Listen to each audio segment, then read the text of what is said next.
morning. I'm Angelo Castro III. I'm Angela and we are the Castros. Happy Friday, bilis ng everyone. araw, Diba? Day 4 na ng COC. filing ng COC And it's Friday yesterday. today, Day 4 ng COC, and we are joined by... Of course, Buddha's Belly. Ayun. Ano ba meron tayo? We have fried rice, siomai, of course, our favorite hakaw. Oo. Lumpia, ano pa? Roast platter ba yung yan? ating roast platter. We have lechon Macau, chicken, Hainanese chicken. Ang sarap. Tamang-tama habang nanonood tayo ng mga kaganapan. Uy, pagpasensya na yung boses ko ha. Well, ano po yun eh, nag-karaoke ako kagabi. Nag-ano siya. Kumanta ako kagabi, nag-concert ako. Pero yun nga yesterday, di ba, we have witnessed yung mga pagbabalik ng ilang mga kakandidato sa eleksyon. And then we've seen a family. Yeah.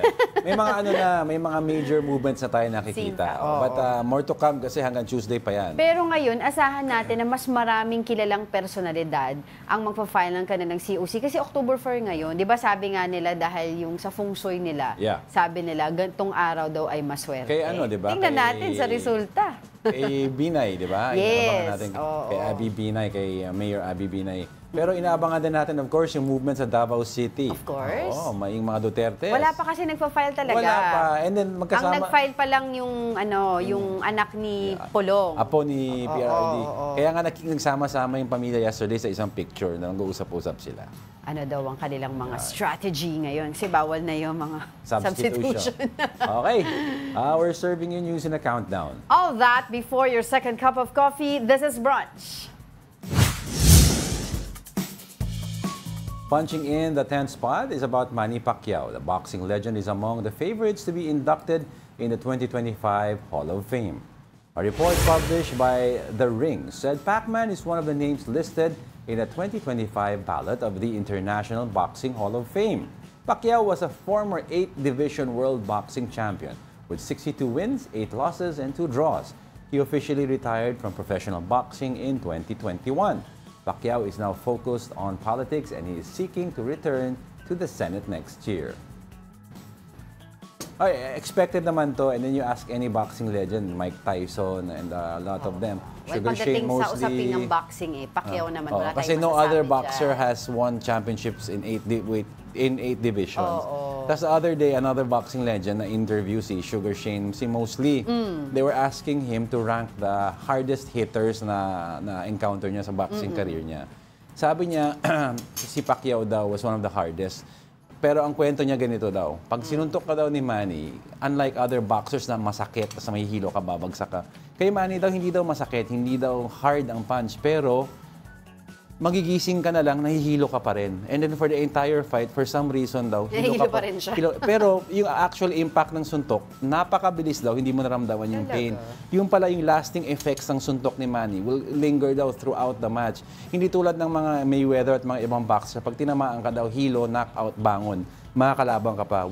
Pag na-knockdown ka daw ni Manny at bumangon ka, parang... mahihilo ka throughout the day. Throughout the day. Oo. Pero he deserves it. Ano yung pinansuntok sa kanya? Kaliwa or kanan? Kasi di ba yung southpaw niya, yun yung malakas. Ang knockout punch niya is the left hand. Pero overall kasi when Manny umakyat sa weight class, hindi na siya natural weight niya.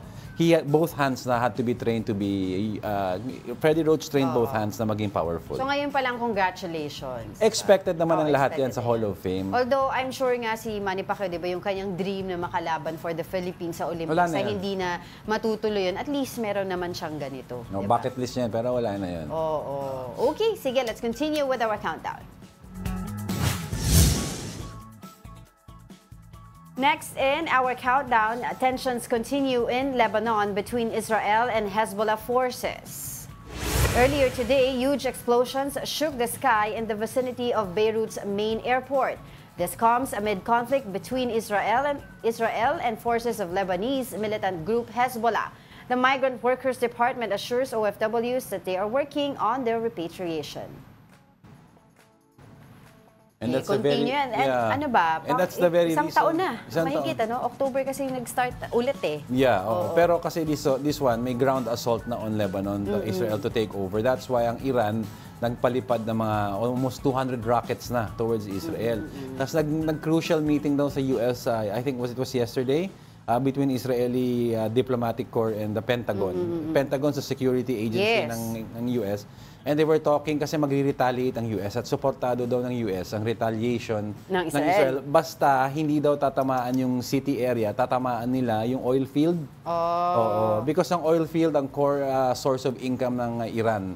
Pag tinamaan ng Israel yun, you're cutting off the...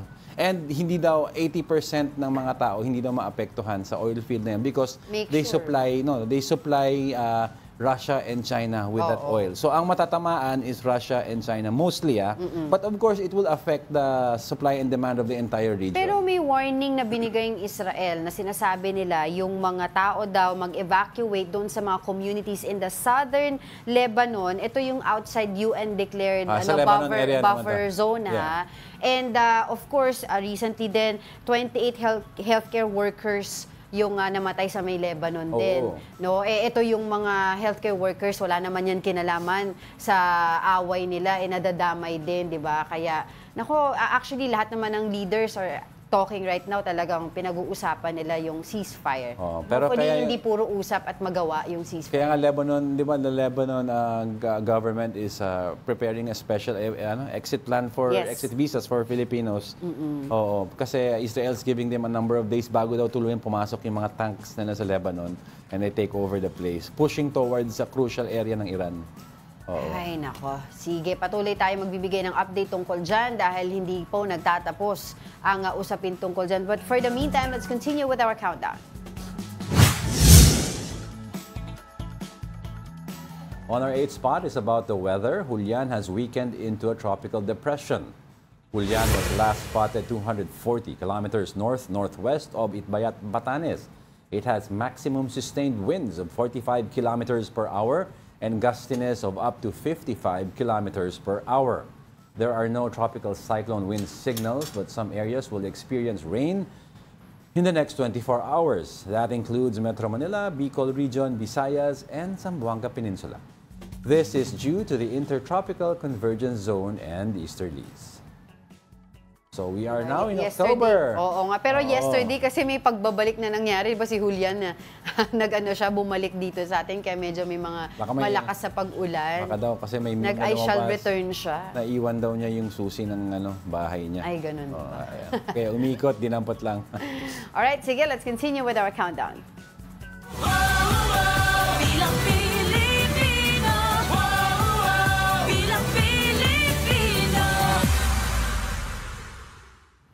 The Makabayan Block Senate slate has filed their certificates of candidacy today.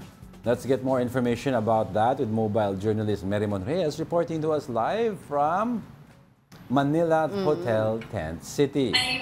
Merimon, ano ba ang pinaka-message ng Makabayan Block after nila mag-file ng COC nila?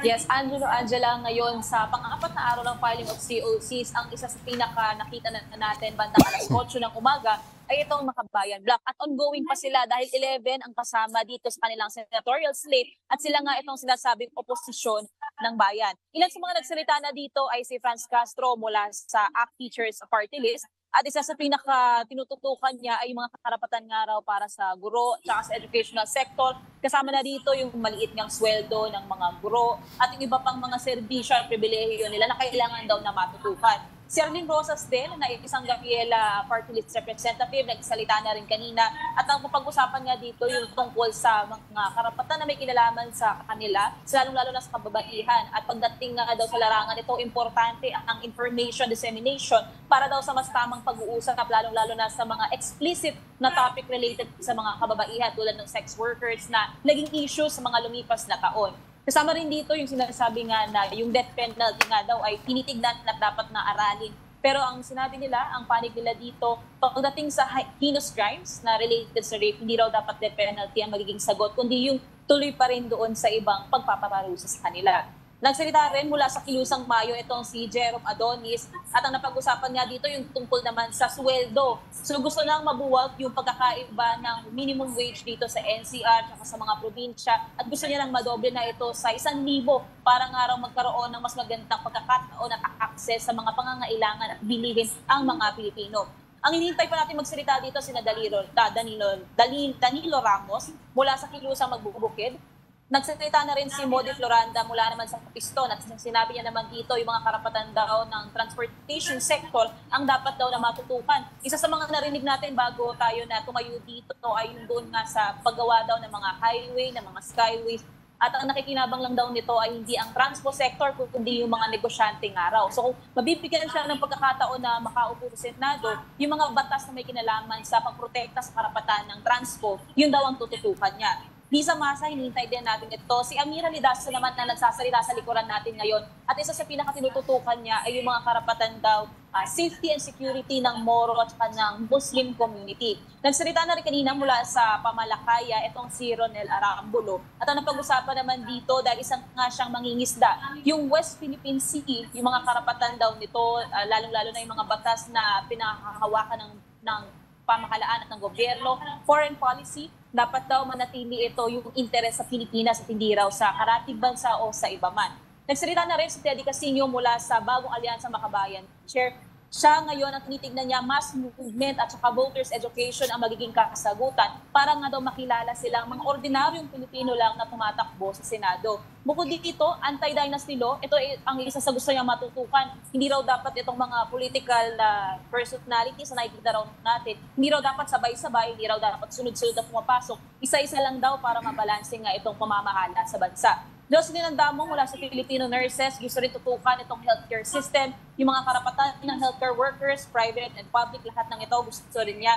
Pati si Mimi Domingo, patatapusan din kanina, siya ang Secretary General ng Kadamay at isa siyang maralita, yun yung sinabi niya. Kahit wala raw siyang political background, tsaka yung educative background na posibleng araw na iharap sa kanya ng mga boboto o ng mga tao, hindi raw ito sapat na rason para raw buwagin siya sa options. Dahil sila nga raw itong maralita, sila mga ordinaryong Pilipino, ang tunay raw na nakakaranas sa paghihirap. At tinatawag niya nga dito yung ibang mga kongresista, mga senador, na hindi raw nila nakikita sa oras ng kanilang pangangailangan. So far sila pa lang nandito dahil nga isang oras ang tumatakbo at isa-isa pa lang din nagsasalita ang mga kasama dito sa Makabayan Block. Inaasahan natin na may darating pa sa susunod na oras. Angela Angelo? Mary Mon, pakilinaw nga natin kung ano yung mga gagawin nila, particularly sa kanilang kampanya, para mas makilala sila ng tao. Kasi aminin naman natin, let's be honest, no, na hindi sila nakakasama doon sa mga Magic 12 sa survey, hindi sila kasama sa mga popular list of aspirants para sa Senado. So, anong gagawin nila para mas mapalawak yung kanilang kandidatura, yung kanilang campaign, para mas makilala sila ng mga botante?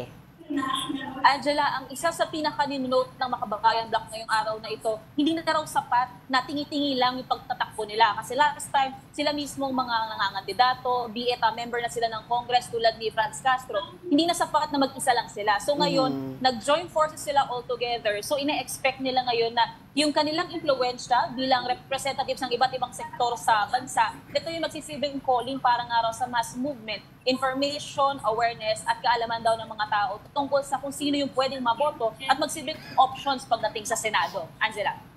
Ngayon, ang sinasabing maaaring mas maraming mga kilalang personalidad ang magpa-file ng kanilang COC ngayon dyan sa Manila Hotel Tent City dahil October 4 at dahil nga daw yan sa Feng Shui. May mga naririnig ka na ba kung sino-sino ito? Mary Mon. Natin dito kung dadating na ang mga Bilyar, ang mga Cayetano, Tulfo Brothers, titingnan din natin kung pupunta sila dito. At saka maraming iba pa. Hinihintay din natin iba pa ang mga party list representatives or nominees. Sila Attorney Chel Jokno din, titingnan natin kung darating din sila ngayong araw na ito. Even ang Binay, especially yung Bilyar, since dumating na yung Marcos Tito, yung sila Senator Bato de la Rosa from PDP Laban, Bongo. So hintay na lang natin. At isa pang aabangan natin sa mga susunod na araw o oras ay itong si Mayor Baste Duterte. Kasi nga nasabi nila Senator Bato de la Rosa, open siya sa pagtakbo bilang senador kung sakali na si former President Rodrigo Duterte ay mag-decide na tumakbo naman bilang alkalde sa Davao City. So titignan natin sa mga susunod na oras kung sino pa ang pupunta rito. Alright, for the meantime, maraming salamat sa iyo, mobile journalist Mary Mon Reyes, live na nagulat mula sa Manila Hotel Tent City. So marami tayong abangan today. Forte. Uy, si Villar pala nag-file na. Sinong Villar to? Si Camille Villar? Sino tong mga nag-file na to? Derek. Oo, kasi meron tayong update dun sa mga... so nag-file ngayon si Camille Villar na nasa Tent City ngayon ay nag-file na ng kanyang certificate of candidacy. Yan. Kasama niya, actually, yung kanyang tatay, no? Si Manny Villar. Former Speaker of the Speaker of the House, Senate President. Yun, no? Okay. So, ngayon talaga inaasahan, dadagsa yung mga kilalang personalidad na maghahain ng kanilang certificate of candidacy. Sa labas naman, nakita rin natin, may mga naka-orange na supporters, malamang yan po ay kasama or mga suporta o taga-suporta ng Villar family. Kasi orange was the color ng mga previous campaigns ni Manny Villar. Again, doon lang sila sa labas kasi bawal sila pumasok. At saka hindi lang basta sa labas lang, parang nag-designate ng COMELEC, PNP. Sa may Quirino Grandstand. Hindi sila yung mismo sa may vicinity ng Manila Hotel. Bawal yun. Okay, so yun po yung ating update for today, no? Okay, right. And Congressman Erin Tulfo sits down with Cheryl Cosim for an exclusive interview. Tulfo shares his reaction to being the frontrunner in senatorial surveys. He also weighs in on the possibility of several Tulfos being elected in the Senate. Catch that episode of Long Take here on One News later at 6:15 p.m. Alright, marami pa tayo pag-uusapan. But for the meantime, coming up, suspended Mayor Alice Go is set to file her certificate of candidacy for re-election. And it's day 4 of the COC filing for next year's elections. Who are the latest personalities joining the race? Pag-usapan din natin. Si Alice Go, Oo, pag-usapan din natin yung recent decision ng Supreme Court, 'di ba? Kay former Senate President Enrile. Yeah, that's right. And the rest of the accused, no, sa plunder case nila. Si Gigi Reyes, yung kanilang sa kanyang assistant. Case nila with Janet Lim Napoles. Sila ay not guilty. Yun yung kaninang lumabas na... not guilty. Acquitted. Acquitted. Mamaya pag-usapan pa po natin yan. But we are just getting started, mga kapatid. More of our top 10 news when brunch returns. Keep it here on One News.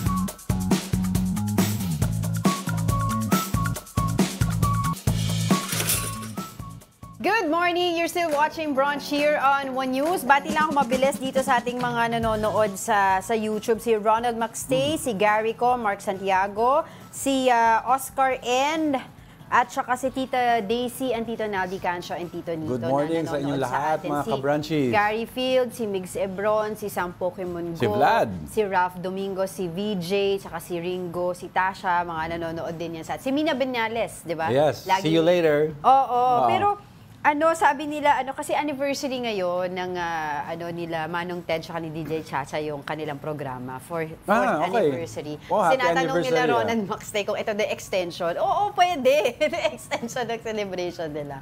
Okay, sige. Pero dapat sila nagpapadala ng pagkain. Hindi kami po ang magpapadala, di ba? Oo. Pero sige, let's continue with our countdown.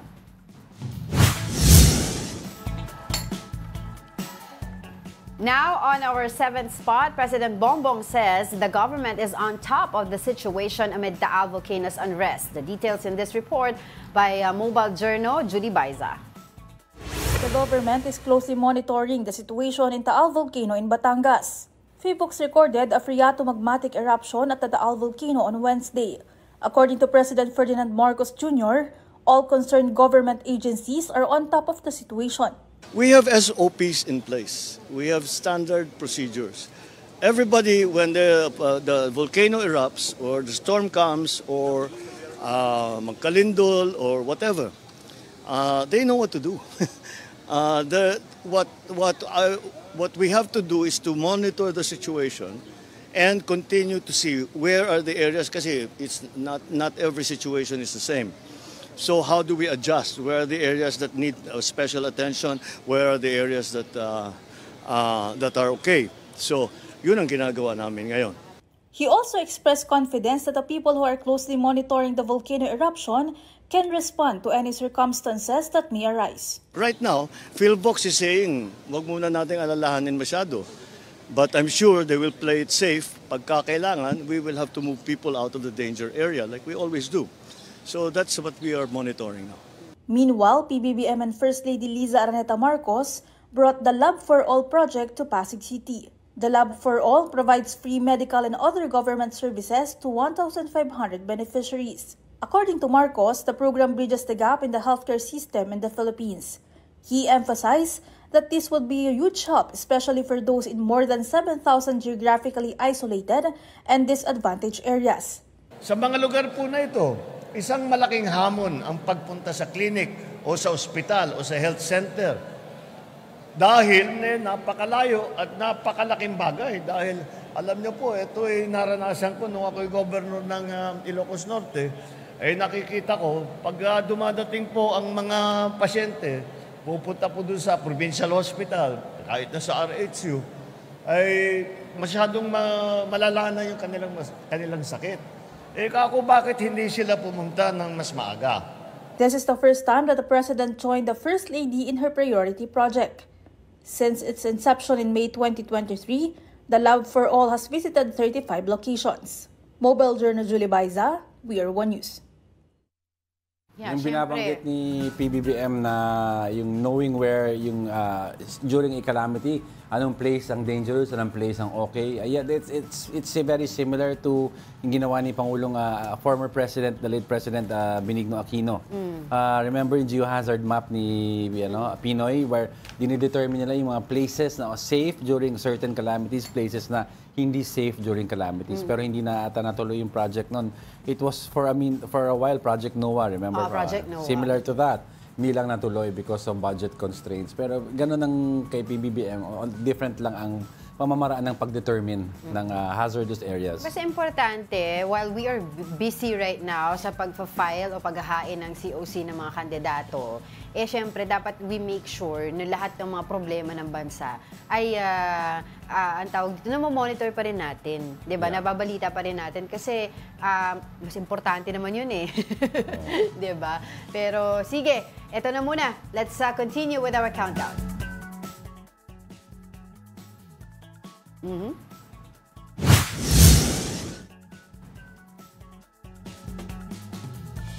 Our top 6 is about Makati Representative Luis Campos Jr. The husband of senatorial aspirant Abby Binay delayed his plan of filing his candidacy for Makati Mayor today. To get more about this, we have mobile journalist Yeda Pascual reporting to us live from Makati. Yeda, ano nangyari? Ba't hindi natuloy ngayong araw si Campos? Yeda, we can't hear you. Yeda, audio, sayang. Okay, ayan. Yan. Okay, magandang umaga, Diego Angela. Dito pa rin tayo sa Barangay Valenzuela Community Complex at kaapat na araw na nga ng filing.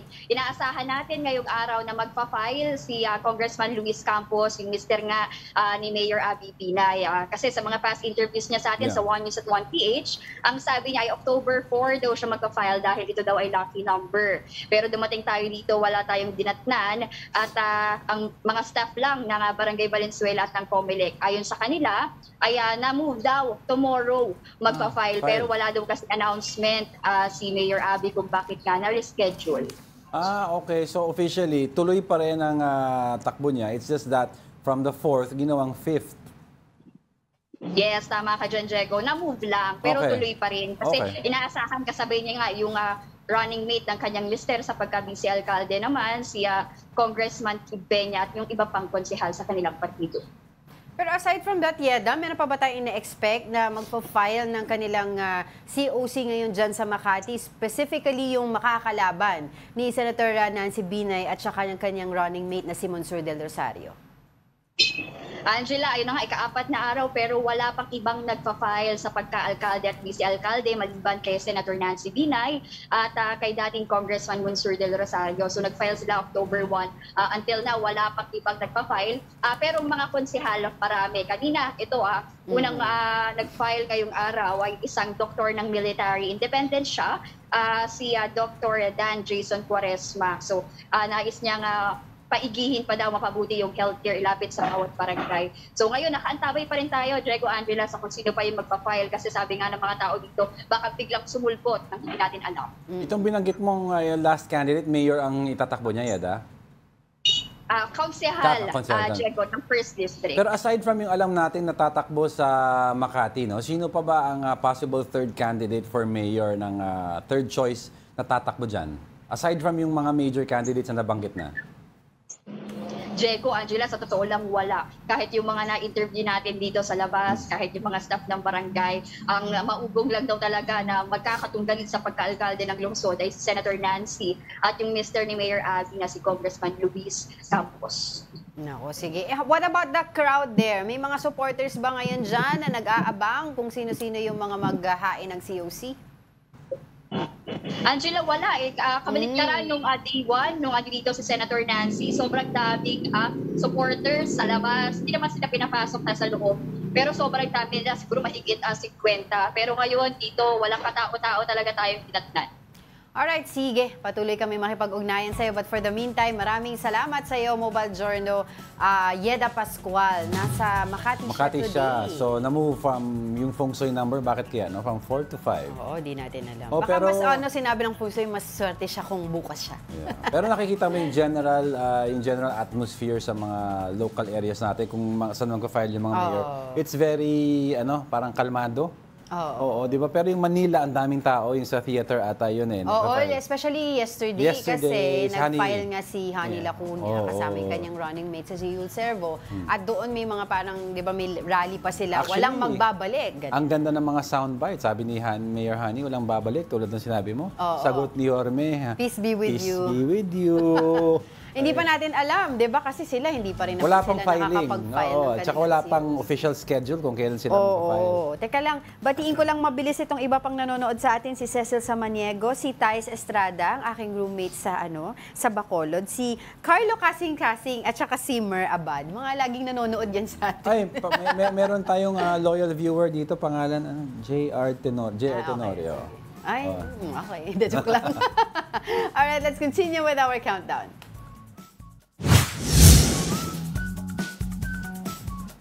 Moving over now to our fifth spot, one of the local partners of election provider Miru has withdrawn from the joint venture. This comes after Comelec expressed concerns over conflict of interest involving St. Timothy Construction Corporation. Chairman George Garcia says its owners may run in the local and national polls next year. Garcia, though, assures the public that this development won't affect their preparations for the midterm elections. Hindi katanggap-tanggap na merong kaming kapartner, provider pa at that, natatakbo sa halalan sapagkat mako-compromise yung integrity ng ating halalan. Sapagkat sa aming palagay, pabor din yun sa kanila. Kung matalo, o di okay lang. Paano kung manalo? E di ang sasabihin, baka minaniubra ang halalan. Ayan, sinabi ni Chairman George Garcia, parang ang option na binigay, it's either mag-withdraw ka sa pagtatakbo sa eleksyon or itanggalin mo yung dito yung sa accreditation, mag-back down na kayo. Oo, which is yun ang ginawa nila. Although wala yung mag-back down. Although hindi pa daw nagka-file. Although wala pang filing eh. Pero kasi the owner mismo is may intention to run for sa mayoralty post ata sa Pasig City if I'm isang local at saka isang national. In fact, merong mga sagutan na nangyari between yung St. Gerard Construction at saka kay Mayor Vico. Pero St. Gerard Construction, mamaya, iba pa yung sa St. Timothy. Kwentuhan kita, pero kamustahin muna natin yung ating mojo na nasa Pasig right now. Sino yung kasama natin dyan, Diego? Si Evan Tarinque is reporting to us live on the ground. Evan, kamusta na ang filing ng COC sa Pasig? Diego, Angela, narito tayo ngayon sa Pasig kung saan inaabangan natin ang pagpapasa ng Certificate of Candidacy ni Pasig Mayor Vico Soto. Pero sa kasalukuyan, hanggang ngayon, nakaantabay pa rin tayo kung darating ba si Mayor dito sa Comelec. Diego, Angela, isa nga sa mainit na labanan dito sa Pasig ay ang laban para sa posisyon, para sa pagkaalkalde. Posible kasing makaharap ni Mayor Soto itong si Sara Diskaya na ang Chief Financial Officer ng isang construction company. Uminit ang sigalot ng dalawang kapwa matapos magpahayag si Soto na ang St. Gerard Construction ang nasa likod ng rally kontra sa bagong Pasig City Hall project. Sa isang social media post, binanggit din ni Soto na ang kanyang makakarap sa pagka-alkalde ay konektado sa St. Timothy Construction Corporation na isa sa magpo-provide ng mga automated voting machine na-flag ito ng COMELEC at sinasabing mayroong conflict of interest. Ang STCC ay isa sa mga kapartner ng South Korean company na Miro System. Gayunpaman, sinabi na rin ng Miro System na sila ay mamove forward matapos nga yung pag-withdraw ng STCC. Diego, Angela?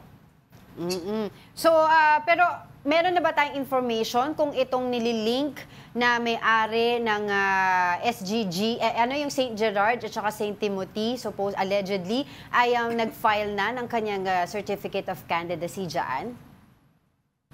Angela, sa ngayon wala pa tayong nakikita ng big names talaga na mag-file para sa pagka-mayor dito. No, pero mamaya susubukan natin actually puntahan yung dalawang kumpanyang ito dahil di sa nakuha nating datos halos magkatabi lang yung address ng St. Gerard sa anong St. Timothy. So tignan natin kung mapupuntahan natin at kung mabibigyan ba tayo ng panayam tungkol dito nga sa issue na to.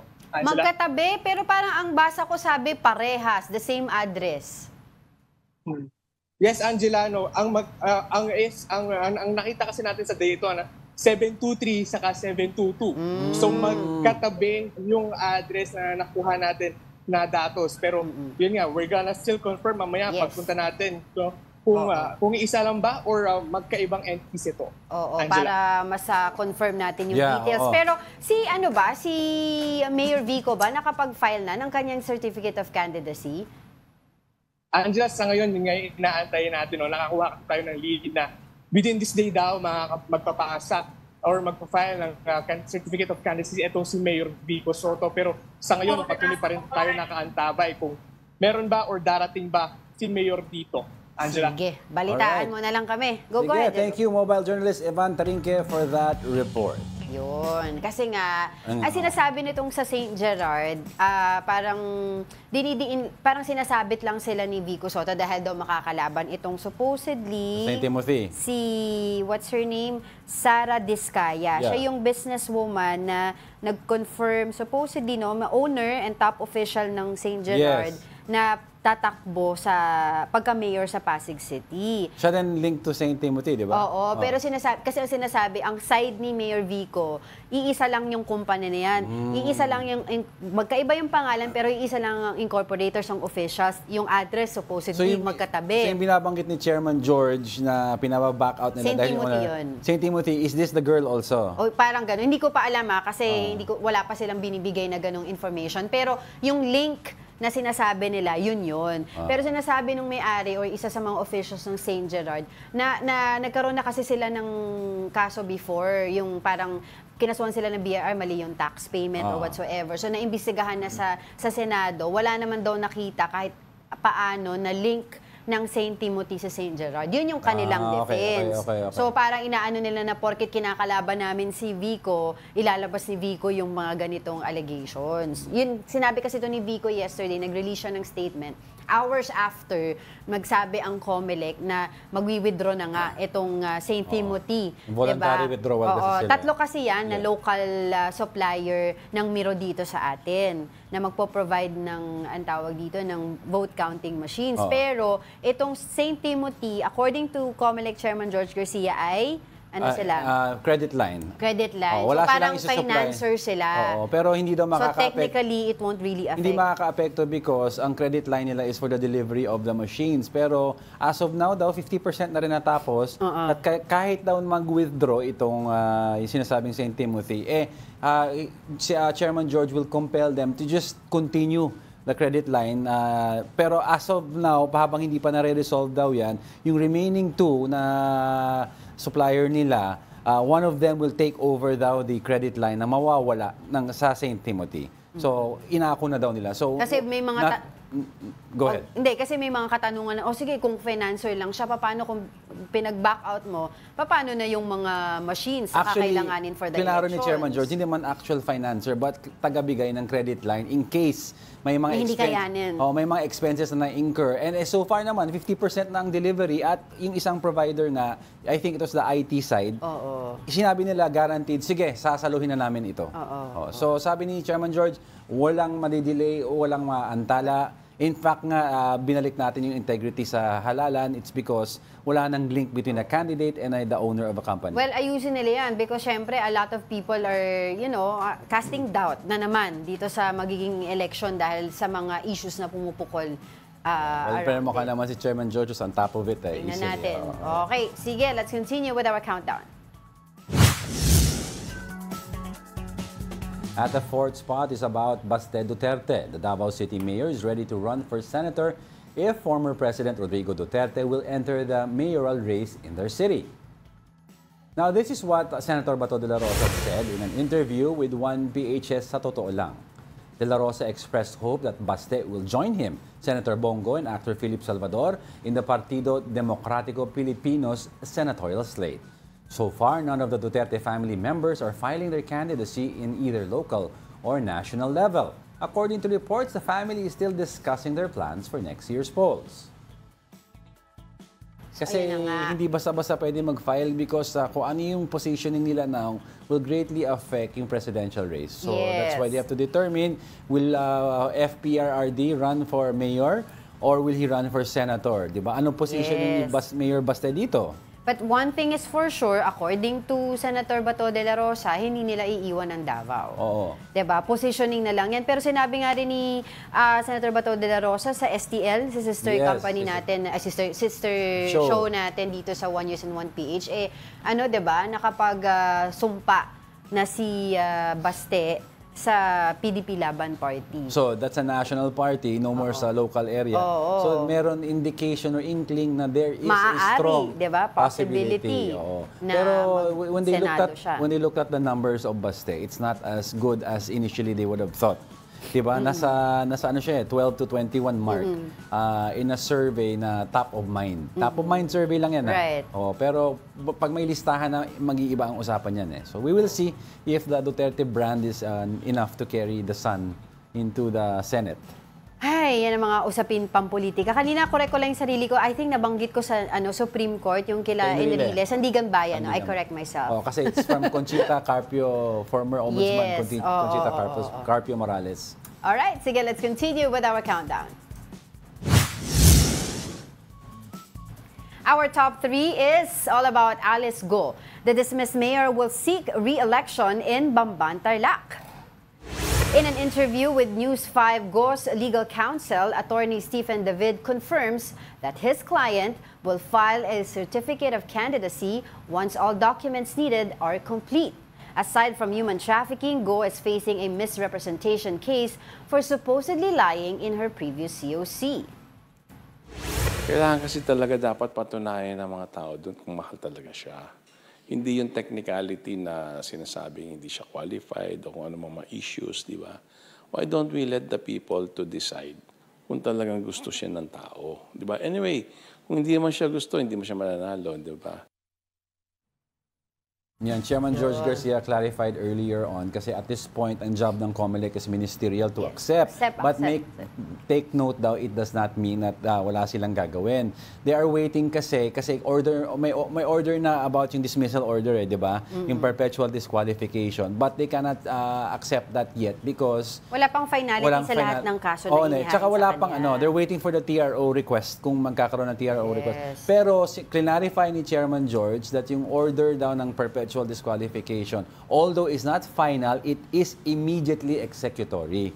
So the COMELEC's legal department daw, once they vet out the list, we'll see if they can remove the name from already from the election, pending ATRO, pending ATRO from the Supreme Court. Kaya nga sinasabi din ni spokesperson ng COMELEC, si Rex Taujanco, importante daw na merong somebody will file a petition to cancel her COC based doon sa mga qualification, particularly concerning her citizenship. Otherwise, kung walang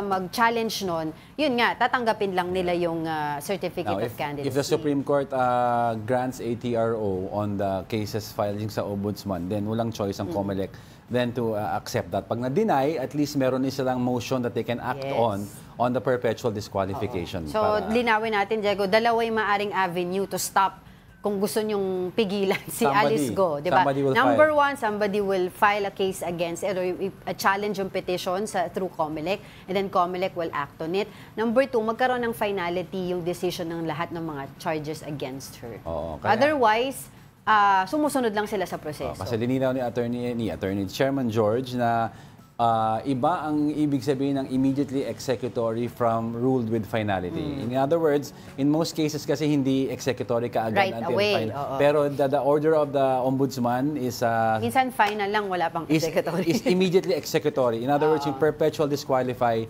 can be executed pending finality. Ngayon, pag walang finality, kung na-grant yung appeal, edi wala. Pero kung may finality, ma-uphold daw yung executory decision. Sa parte naman ng nila Alice Go through her legal counsel, feeling ko pagpapakita nga sa tao na kumbaga yung paninindigan niya doon sa kanyang mga allegations against her na hindi totoo. I mean, all diba? the cases aside, on all fairness to the Alice Go side, if you talk to the people of Bambantarlac, ang general sentiment is gusto nila ang ginawang mga programa ni former dismissed mayor Alice Go. I'm just saying yung sentiment ng mga tao.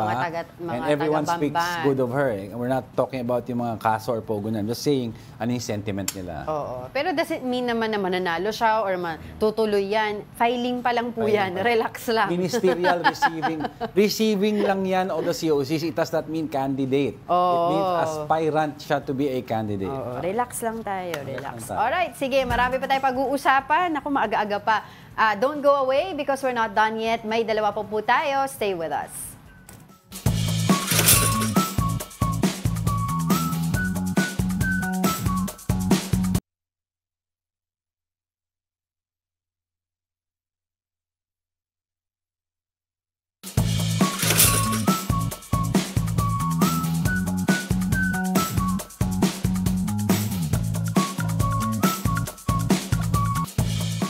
Welcome back. You're still watching Brunch here on One News. It's a Friday morning. Oh, well, it's a Friday brunch morning at makulimlim ang weather sa labas. And it's the 4th day of the filing of the COC for next year's midterm election. So, mga venues po natin, isa Manila Hotel, Tent City, and of course, yung mga local COC filing areas of each city. Naka-determine yan kung sa theaters, theaters or designated places. Of course, mga binabantayan natin is sa Manila. Kung si Yorme ba ay magpa-file along with his running mate, si Chi Atienza that we had guested yesterday. And of course, we're also taking a look at yung sa Makati na na-move yung filing from yesterday to today. And Marikina. Yes. As well. Siyempre, sa Pasig, antayin natin kung kailan magpa-file. Hopefully daw today, sabi ni Evan Tarinque, si Mayor Vico. Thank you so much, Budas Belly. Sarap. Kaya pa kami kumakain. Kaya kahit masakit ang throat ko sa kanta, hinayaan ako ni Angel magsalita para kumain siya. Si Mamu ata nanonood sa atin. Good morning, Mamu.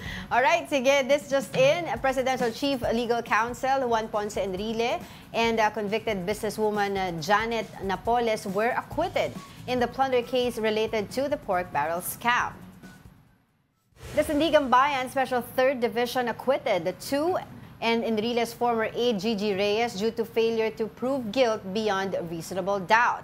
The three were accused of amassing 172 million pesos from the former senator's Priority Development Assistance Fund or PDAF from 2004 to 2010. Napoles was previously found guilty by the Sandigan Bayan in a separate case involving the misuse of Senator Bong Revilla's PDAF. Ayan, so acquitted. Yan yung pinag-uusapan natin kanina. Either or naman, kahit hindi ma-acquit daw si Senator Enrile, is already how old? 100 years old. Nag-100 pa siya? Wala pa siyang 100? Wala pa. Ay, inunahan ko na. Basta alam ko, kung hindi 98, 99, basta mas maaga pa siya sa discovery ng penicillin. Yun yung naalala ko lagi sa kanya. Oo. Feb 14, 1924 is the birthday of, Feb 14, 1920. O sige, do the math. So 24 to 100 20. na ba siya? 100 na nga. 100 na pala siya. Di ba nag-100 birthday na siya? Oo nga. Tama. Tapos ang ganda Sorry. ang ganda ng video niya with si Cristina Ponce Enrile, yung wife niya. 'Di ba na kasi yung wife niya medyong yung mind niya medyong iba na yung naiisip.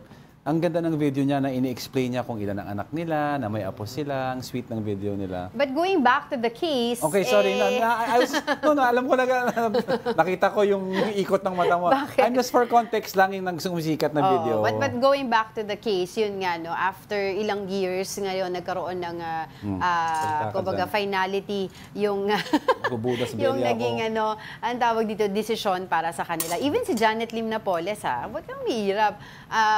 Not guilty, pero wag mag-alala kasi may mga kaso pa rin siya at she was found guilty nga tulad ng nabanggit ko kanina doon naman sa misuse ng ni Senator Revilla. So ayan po yung Senator kaganapan ngayon. Na-acquit ba? Hindi. Di ba nga senator nga siya ngayon eh? No, pero acquit. Okay. Kala ko naka-bail lang or something. Hello. Okay. Alright, sige, let's continue with our countdown.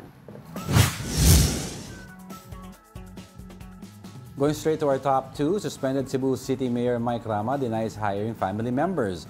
In an interview with A Big Story, Rama said his brothers-in-law were hired prior to his mayorship. This comes after the ombudsman found him guilty of grave misconduct and nepotism. Yung brother-in-law ko, brothers, 2015 pa, hired na yan. Isa, 2020, hired na rin. Right. Ang nangyayari, ako ay nagpapakasal ng asawa ko. Pero since 32 years ago, wala po akong bloodline na ina-hire in the city of Cebu.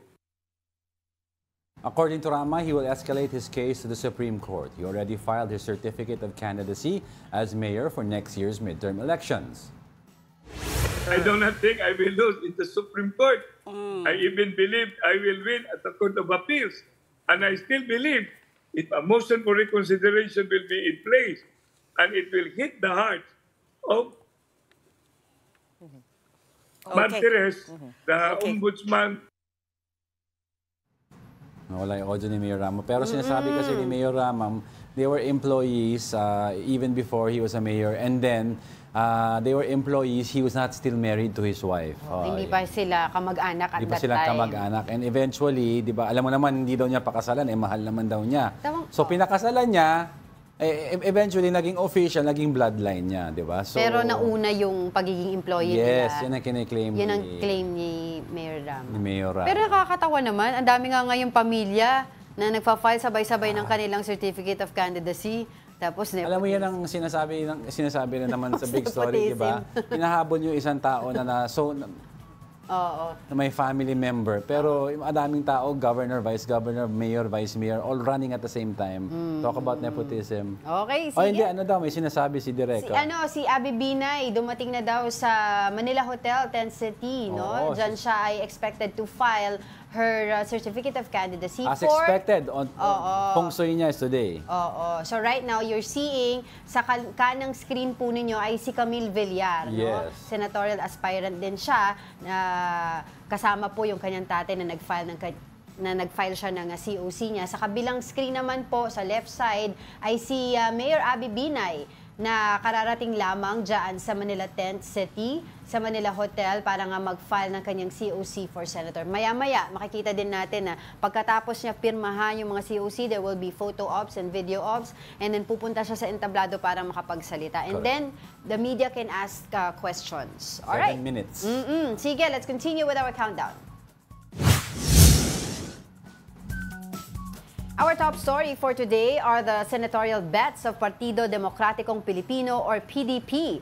Aspiring re-electionist Bato de la Rosa expressed awareness about his candidacy being affected by the ongoing rift between the Marcos administration and the Duterte family.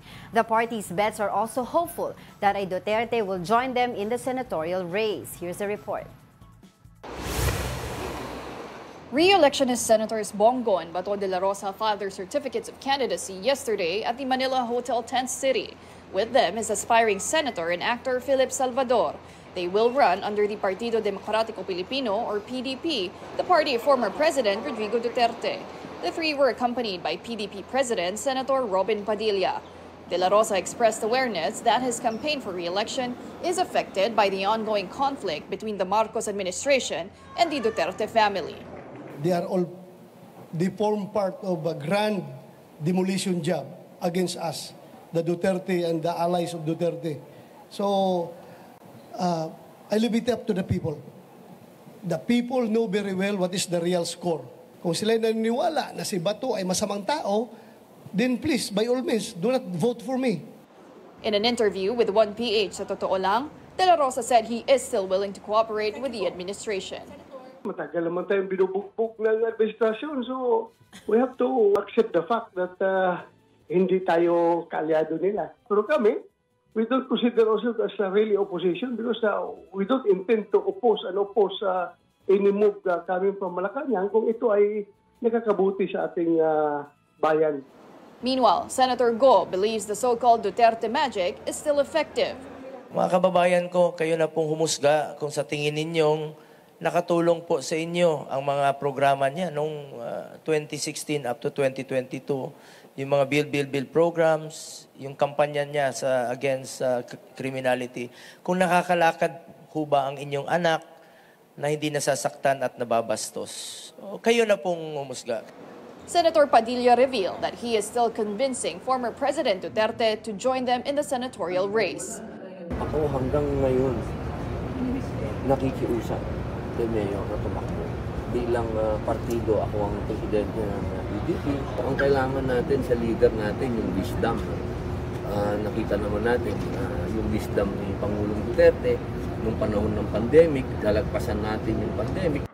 For Go, who was the former president's special assistant, we will just have to wait and see. Ako'y naniniwala naman po na si dating Pangulong Duterte, pag dyan na yung pagmamahal mo at pagsiservisyo, nakasanayan na ng katawan mo, hinahanap yung kanyang pagsiservisyo sa kapwa Pilipino. PDP will field more senatorial candidates in the coming days. Before we end our show, we will get some updates from mobile journalist Merimon Reyes live from Manila Hotel Tent City. Merimon, ano yung latest natin dyan?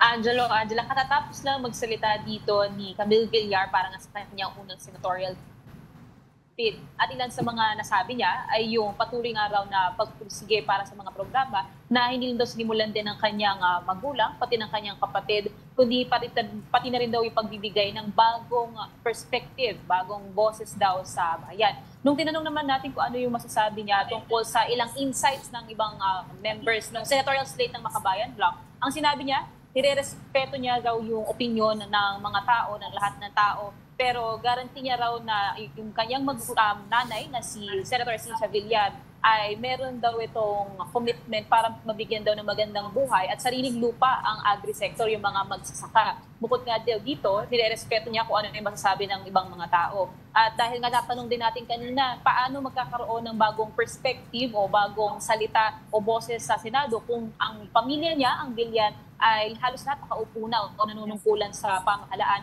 Ang sinabi niya, patuloy niya pa rin daw na pagpupursigihin at ipapakilala kung ano iba pang mai-offer niya sa pamahalaan. Pero wala pang ibang detaling nabibigay sa atin kung ano bang mga legislations, yung tututukan niya, ano ba yung gusto niyang mabago sa Senado, at paano niya i-address itong ibang mga issues na hinaharap ngayon ng bansa. Pero tinitingnan din natin ngayon kasi dumating na rin si supposed senatorial aspirant Nancy Binay, pero hindi pa natin siya nakikita. Kaya titingnan natin maya-maya kung ano naman ang magiging introduction niya sa sarili niya at ano ang magiging plano niya kung sakali siya ay magiging isang official candidate sa paparating na midterm elections. Merimon, nakita mo na ba kung sinong kasama ni Mayor Abby Binay sa paghahain ng kanyang COC? Kasi supposedly, kung pumunta tayo ng Makati, sabi daw medyo may delay yung pagpa-file ng kanyang asawa na si Representative Luis Campos Jr. So I was wondering kung nandiyan siya, kaya ba yun yung reason ba't na-delay yung pag-file ng COC sa Makati? Angela, hindi pa natin nakikita ng personal ito mismo sila Binay kasi nandoon pa siya sa likuran na tong stage. Ang may nakatayo pa kasi dito na party list at sila muna yung nagpapatuloy sa kanilang self-introduction tsaka sa Q&A portion. Pero mamaya-maya lamang, pagkatapos ito, titignan natin kung sino yung mga companion na kasama ng kampo ni Binay. Alright, may tanong ka pa? No. Alright, sige, hihingi kami sa inyo ng update. But for the meantime, maraming salamat sa iyo, mobile journalist, Merrimon Reyes. Yun, kasi baka mamaya kaya pala na-delay kasi sinamahan niya muna si Mayor Abby Binay mag-file today, kaya tomorrow na lang siya or maaaring humabol siya today doon sa Makati. Hindi, pero parang ang paramdam niya tomorrow talaga eh. Pero siguro it's because optics lang, parang two of them in one day, baka siguro may malas sa feng shui o ano. No, because tawa factor, ganyan. Di ba maano sila sa feng shui eh? Yes. Yes. Balikan ko lang yung kanina, yung kila Senator Bato de la Rosa, nasabay-sabay silang nag-file ng COC kasama si Senator Bongo. Philip May oras Salvador. pa ba? Ay, 11 na pala, Philip Salvador. Sige, mabilis. Si Philip Salvador kasi kahapon nagsabi siya, di ba? Di ba? About, bigyan daw ng pagkakataon yung mga addicts na makapag-rehab. Huwag daw patayin. Huwag daw patayin. Parang very ironic to say that, to think na kasama niya yung mga like yung si President Rodrigo Duterte na nagsasabi, alam naman natin, di ba, about mga addicts. Chief Architect of Tokhang si President Duterte and yung implementer of Tokhang si Senator Bato de la Rosa, di ba? Ironic lang. Okay, sige. Maraming salamat po, Marjorie Tan, para dito sa aming napakasarap na Buddha's Belly Food. Thank you. And that wraps up today's episode of Brunch. Ang lungkot ni Diego kasi sick siya. Kanina ko pa, hindi ka ba nakontento? Pinupush ko na nga sarili ko. Join us again on Monday. I'm Angela Lagunsad Castro. He is Angelo Casas III. We are One News, all sides, all the time. Happy Friday!